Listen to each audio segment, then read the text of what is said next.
Barry Malzberg's The Destruction of the Temple is a science fiction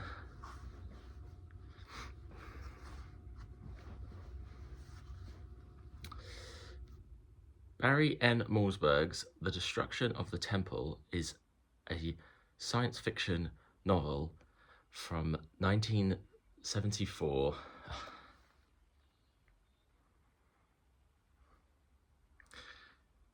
Barry Malzberg's The Destruction of the Temple is a science fiction novel from 1974, staging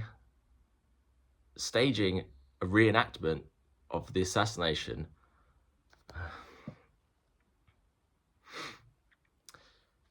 Barry Malzberg's The Destruction of the Temple from 1974 is a science fiction novel in which a reenactment of the assassination of President Kennedy is staged. Or is it?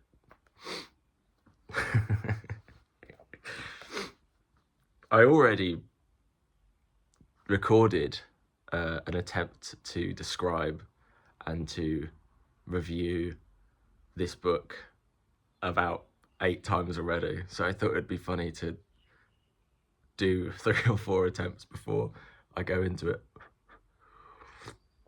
Because in this book, the narrator is directing a reenactment, a playthrough of the assassination of John F. Kennedy, and in an obsessive state, he tries to perfect a perfect reenactment and fails for numerous reasons. One of them being, and you can read it as being quite funny, but it's not funny, there's no jokes. His cast are maybe de-evolved or unevolved subcast, supposedly, of human beings living in the city of New York in a not post-apocalyptic future, but a definitely restructured near future America. This is set in 2016, some point in the 80s, early 90s. A huge upheaval took place in the United States, which separated people living in cities to people living in what's just called the countryside. We're being told by the narrator that these people occupying the cities are less intelligent and less emotionally and socially intelligent because of no particular reason, not like some sort of chemical mutation or something caused by some sort of nuclear blast or anything like that. Just through a few decades of being abandoned by the government and the rest of the population of America. That's a very roundabout way to go into it. I would love to do a very punchy, straight to the point setup for this book to get someone to want to read it. What I would say is, this is a bizarre, dreamlike, psychedelic, confusing book. It's not terribly sci-fi. It is almost anti-sci-fi. And the reason I also say that is not because I thought it and believed it, but from seeing people talk about his other books, that's what I've been told he's intentionally doing.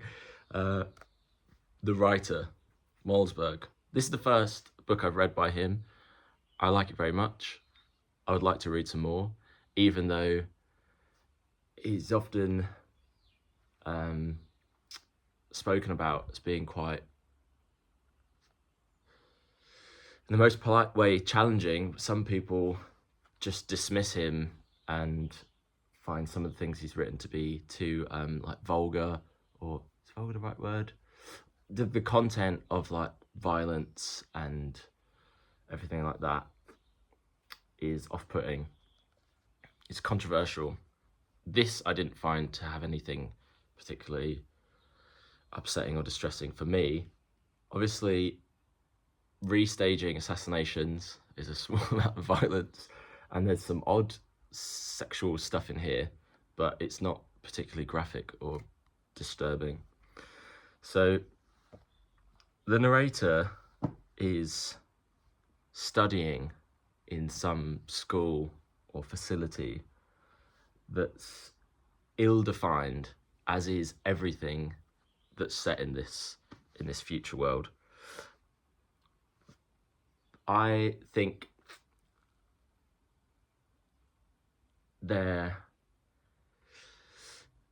you couldn't say it was a total 100% intention to have everything that is difficult to understand being intentionally difficult to understand. I think you always have to say, well, there's got to be some degree of a failure in the writing. If you don't get anything, you sort of get something, but nothing is ever concrete. And that's definitely part of the point of this book, is that your understanding of what is going on and why it's going on is not going to be concrete. It is seemingly quite prescient, if that's the right word. In 1974, obviously there was already speculation about the circumstances of the assassination immediately after it, as far as I am aware, but definitely into the 70s. But the meditation on conspiracies and quite that level of government scheming and manipulation to some sort of planned future that now we think of, not just like the Men in Black or back in the 80s it was the FBI and the CIA having schemes, but now it's higher levels of lizard people and aliens ruling the government, techno-fascist supervillains that people are thinking of behind the scenes. Or this is obviously a meditation on conspiracy and the idea of the assassination being staged or planned or set up. In the future, the assassination is being staged and is being run through over and over to understand it and to describe it. The purpose that the narrator supposedly has is intellectual. Maybe a lot of that even recent American history has been forgotten or lost because of whatever has happened in the US. They talk about something called the sweep, which seems like a planned separation of different people living in and around the cities to segregate certain groups, supposedly, or not supposedly, but you'd assume, and from lots of what's in here, you'd assume it's like a racial, even, or an economic, social split that someone's scheming at. He doesn't directly tell you, okay, they split up all the ethnic minorities and left them in the cities and moved all of the white Americans into the countryside. He doesn't actually say that. And there's some sort of lack of clarity as to who the narrator is. Interestingly, on this cover, you'll see, we would assume this is the narrator, the director, filming the staged motorcade, and he's obviously black. Is the narrator white or black? We don't know.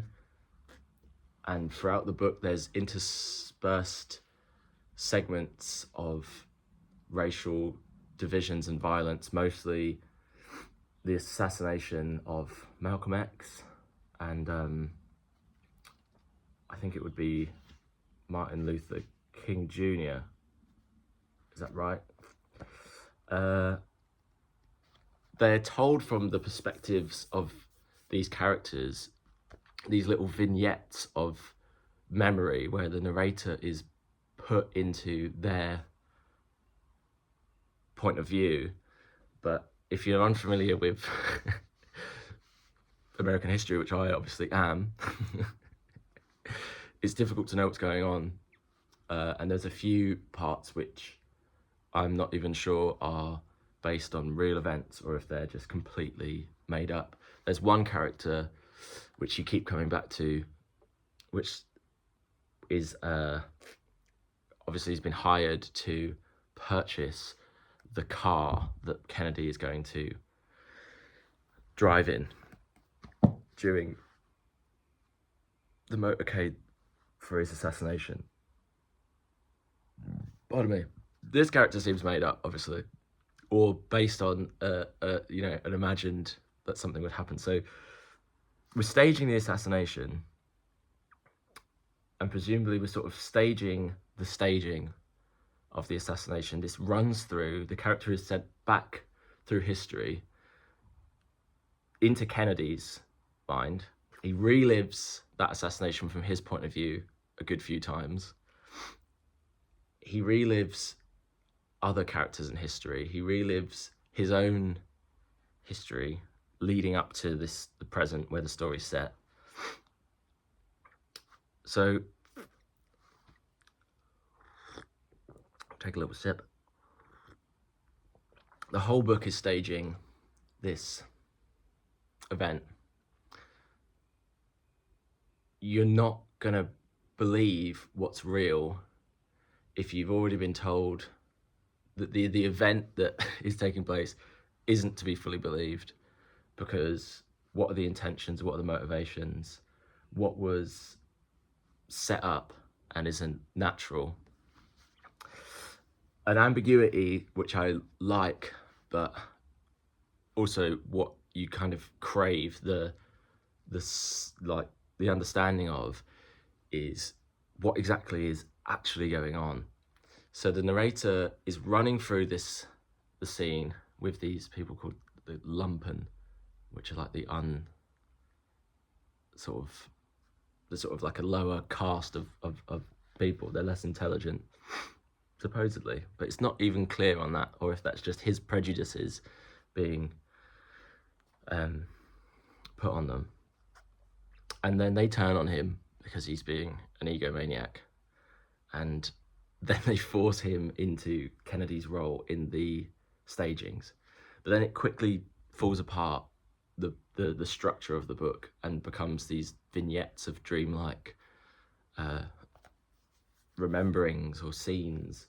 But it's not certain as to whether all of the Kennedy assassinations are from his point of view during the reenactments in the present, or if he is in the past mentally going through this scene. And there's something about like a technological implant that they've put into his brain, but that's not fully described. You're not sure how sort of real or what that means. It's mad. It's a bit bonkers. The violence only really becomes disturbing in sort of one scene where some characters they've been arrested by police in the 60s and are being led to be executed. That's really disturbing. And then the sexual scenes are between the narrator and one of these people that's staging the reenactment for him, which he's entered into this relationship in, and which in his narration he's constantly describing how she's not as intelligent as him because of they're part of a separate caste, and he understands that, and that they can't have conversations which are beneficial to him, even though all of her dialogue is perfectly understandable and even quite intelligent from the point of view of the reader. And then once he's been captured, there's all this alluding and hinting to the fact that they're scheming as part of a plan and that they have an understanding of what's going on greater than him. In the scenes that throw back to the past, the solidity of the countryside and the place where he studies falls apart, and it's more difficult to believe that he comes from a place where they're in control of their reality, and that the separation and the structuring of this future America is quite the way that the character believes it is. It's very bizarre and very confusing, but it's so short and every part is so punchy that you move through each thing and you start to build this picture of what's going on in a way where it's not like annoyingly confusing. So what do I think is going on and why?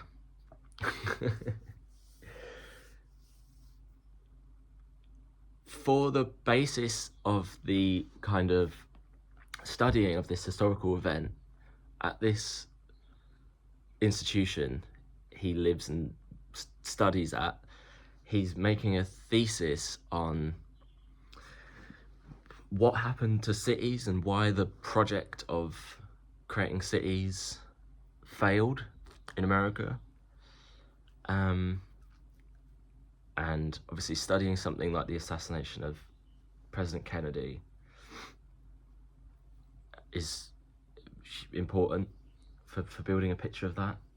But what was the point of, or the narrator's point, was that he's trying to prove that cities were always a failing project and were failed, and someone knew, people knew in power, in government, and it was supposedly part of a plan, part of a scheme. But we kind of already know that because we're living in this future where this huge, project has been undertaken by the government to segregate the cities and the countryside, and to it went into the cities. In one scene, they remember it, and they, the military go in and blow stuff up and whatever. I massively lost my train of thought. I'd thought I'd gotten into what I wanted to say about this from what I understood of it, but I totally lose it. It's difficult to grasp. But there is a commentary on what cities do and what they lead to by the narrator, and also in this institution, it's part of some sort of ideology that he's been studying, that they inherently become violent and unstable cities because of supposedly the big mixings of different kinds of people and economic divisions, which we all know is sort of true. Cities can be violent and they can be they can degenerate in places and in forms into different kinds of behaviours that other people look down on. But the reason for those things happening and the reason for those divides is created and based on certain people, and obviously people in power and the implementations of power through policing. So there's something that the character believes is true, but the way that he believes it is coming from a place where the reasons are missed. So what I think is going on is that this is a science fiction where the kind of sci-fi stuff isn't that mad. And I wouldn't be surprised if the intention is that the people living in the cities in this future are majoritively or entirely non-white, mixed ethnicity Americans and immigrants, people of low economic backgrounds that have been cast off and have been shut into these cities and have been segregated and separated, and the people in the countryside are majoritively white or nearly entirely white and higher economic, and supposedly lots of the intelligence and the intellectual class. And our character has a lack of understanding of this for multiple reasons. It's revealed later on in the book, throughout the book, that his upbringing has been very bizarre and very sheltered and shielded, and he came to this place in a mysterious way. So I think the hinting might be that he's not from where he's grown up, and his origins are not what he would have discovered they were if he'd have been allowed to. His mental state is bizarre and chaotic. He's one of these characters which I like, where they're evidently weird. They have, the way that they look at the world is not right. He's arrogant, and he's obsessive, creepy. There's a bit he rolls off like paranoia about his mentor discovering materials that he keeps in his drawer, which he's like masturbating over later on, so it's presumably just sort of like some old pornography that he's storing. And I think I like these characters. They're weird because they're also untrustworthy, and one of the main points of the narration of this book is it's an untrustworthy narrator, and the scenes are constantly untrustworthy because they are about this that things that are faked, that they're staged. But then they're also divulging that by going into them. But the way it's all presented and the wheres and whys are obscured, so that nothing is really to be trusted. But that's kind of fine. You don't need to entirely trust it because it's all plays out, and once they've played out, there's a reality to something, even if it's been faked, if that makes sense. If Kennedy knew that he was going to be assassinated, it doesn't make a tremendous amount of difference, since he was. Or even if he wasn't, somehow, for all intents and purposes, it's had the same effect. So Malzberg, I think, is commenting on a reality of this threat of the cities as being insidious and evil, but because of this plotting, planning, insidious and ideological government, or people within government, and that there was something to do with that as to why Kennedy was assassinated. It seems almost certain that it's not clear cut, at least.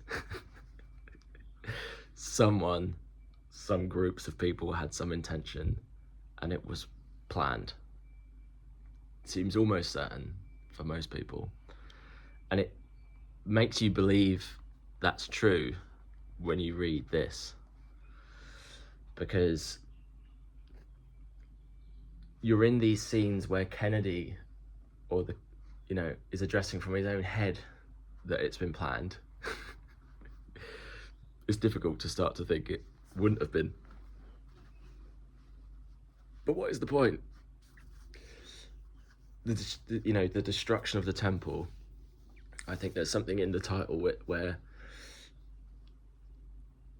Malzberg's trying to point you at these, or at maybe at a specific temple, an institution, a structure, a kind of historically standing, that's been destroyed, or multiple temples being destroyed. There is kind of like concertinaing, expanding things being destroyed. So the character himself, his mind, his temple is being destroyed. He's been forced into a kind of insanity by being projected into these different people's minds, maybe through some sort of technology. I think that's the case, but we don't know who's doing it or why. The city itself is sort of a temple, a grand kind of, extremely solid, almost institutional. Something like New York certainly seems institutional because of its importance. Something of such a scale is going to be like a temple. It has importance because it's so many people's lives wrapped up in it. And in the story, it's kind of being destroyed. It's kind of being taken apart because what's happening is the governing and the power have been ripped out of it. Now there's no governance in the city in this story. All of the people that live there are completely free. When asked about it, they express their situation to the narrator as being preferable, and they talk about kind of freedom and that the way the woman he sleeps with talks about their relationship sort of rings off sounding like a kind of 60s hippie kind of free love, kind of like, oh well, we all just kind of do whatever here.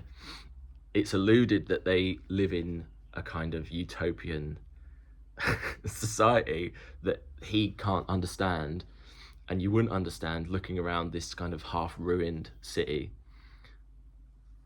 It's a bit funny. You're like, you're not going to believe her. That's why you're led to think that they're stupid, and maybe they are.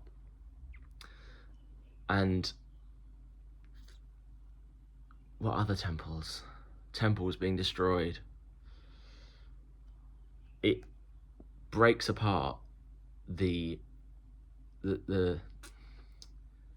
so one of the reasons conspiracies and conspiracy theories are attractive is because of this look in and this peek behind the curtain and this kind of breaking apart of this thing that you wouldn't understand and you wouldn't see, that everyone kind of supposes and believes is there. Some within governments or within any kind of power structure is a naive reliance on your lack of ability to understand it. It's like one of the cruxes of religions, the part where you believe in a god that's more powerful than you and you can understand. You don't have to worry about certain things because they're being taken care of, they're being looked after. And a government, a politics that rules a country, one as large as the USA, with so many disparate and separate parts and separate people of different backgrounds. Something like the assassination of Kennedy and all these other events, huge political happenings around this time, the 60s, 70s, they crack into that. They let people see behind it, and then the obsession sets in because you're like seeing the cogs working in a machine, and then it rolls on. Why did this happen?